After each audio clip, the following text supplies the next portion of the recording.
Assalamualaikum warahmatullahi wabarakatuh. Selamat pagi siswa-siswi SMK Negeri 2 Sragen, kompetensi keahlian teknik instalasi tenaga listrik yang saya cintai dan saya banggakan. Pada pertemuan kali ini kita akan membahas materi tentang PCB, Printed Circuit Board atau papan sirkuit tercetak, bagian yang pertama. PCB itu apa? Nah, ini adalah PCB ya, contoh PCB ya. Nah, ini bukan kartu tapi ini adalah PCB. Nah, kita akan mempelajari apa itu PCB. Pengertian PCB. PCB adalah singkatan dari Printed Circuit Board atau dalam bahasa Indonesia disebut dengan papan sirkuit cetak. Ini adalah sebuah papan yang penuh dengan sirkuit dari logam yang menghubungkan komponen elektronik yang berbeda jenis maupun satu sama lain tanpa adanya kabel. Jadi untuk menghubungkan komponen elektronik antara satu dengan lain tanpa menggunakan kabel. Sejarah dibuatnya PCB pada tahun 1936. Papan sirkuit cetak pertama kali ditemukan oleh Paul, seorang ilmuwan Austria yang memasukkan penggunaan papan sirkuit ke dalam sebuah radio.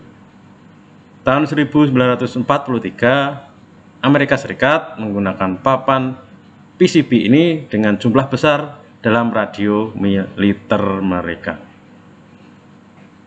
1948 komersialisasi papan sirkuit cetak di Amerika Serikat, dan pada tahun 1950-an PCB ini telah digunakan secara massal di dunia industri elektronik. Jenis-jenis PCB. Jadi PCB ini ya ada banyak sekali jenisnya ya. Dibagi menjadi 3 jenis PCB berdasarkan jumlah lapisannya.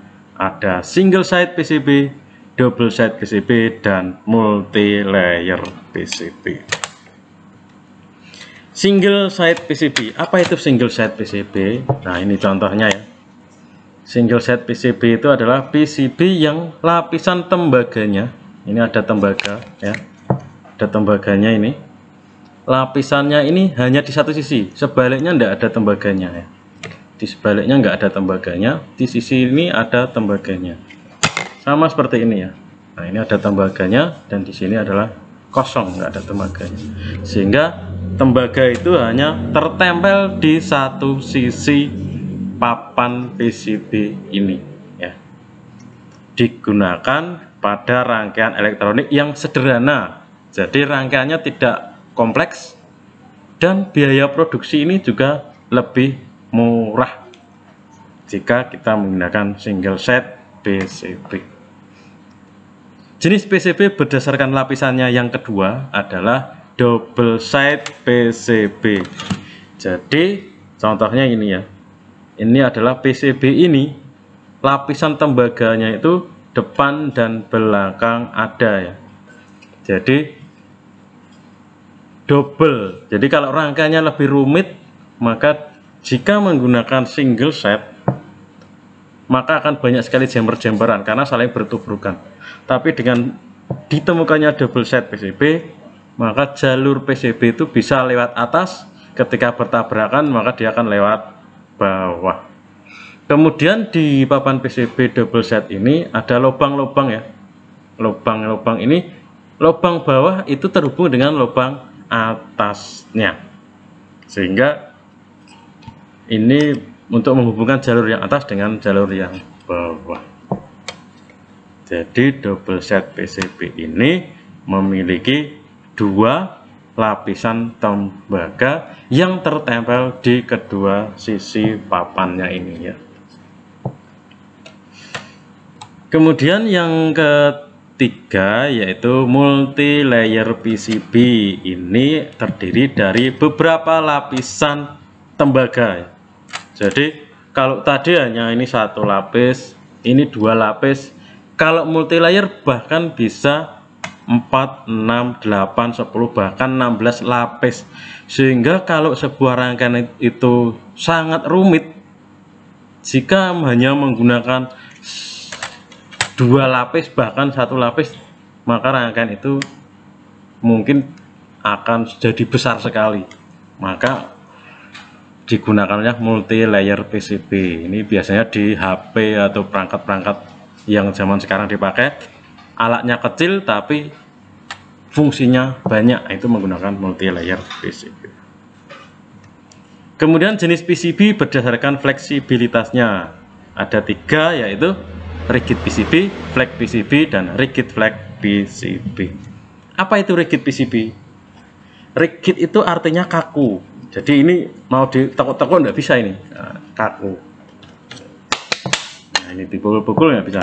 Jadi bentuknya padat, kaku, sehingga memang sengaja dibuat tidak dapat dilipat maupun dibengkokkan. Jenis PCB yang kedua adalah flat, berdasarkan fleksibilitasnya adalah flat PCB. Jadi PCB ini fleksibel, bisa ditekuk-tekuk, bisa diputar-putar, digulung-gulung, bisa, tanpa merusakkan jalur yang ada di PCB tersebut. Kalau yang rigid ini begini, dipaksa-paksa nanti patah, sedangkan yang fleksibel tidak. Kemudian ada rigid flat PCB, ini kombinasi antara fleksibel dengan yang kaku. Biasanya Anda lihat jika Anda buka HP, mungkin HP atau laptop, itu ada beberapa PCB yang rigid flat PCB. Kemudian untuk membuat PCB itu kita bisa menggunakan manual tangan, ya. Tapi kalau sudah rumit, kita biasanya menggunakan software atau desain PCB. Ada banyak sekali. Ini hanya saya tuliskan 5. Bisa PCB Web Designer, PCB Wizard, KitCat, Eagle, Sprint Layout. Ini contoh tampilan dari PCB Web Designer, PCB Wizard, ini KitCat, dan ini Eagle Sprint Layout. Bagaimana cara penggunaan software-software ini? Nanti pada pertemuan berikutnya kita akan membahas tentang bagaimana membuat desain PCB baik secara manual maupun dengan software komputer. Mungkin itu saja pertemuan kita kali ini. Nanti akan bersambung ke materi PCB part 2. Kurang lebihnya saya mohon maaf. Akhirul kalam. Wassalamualaikum warahmatullahi wabarakatuh. Salam edukasi.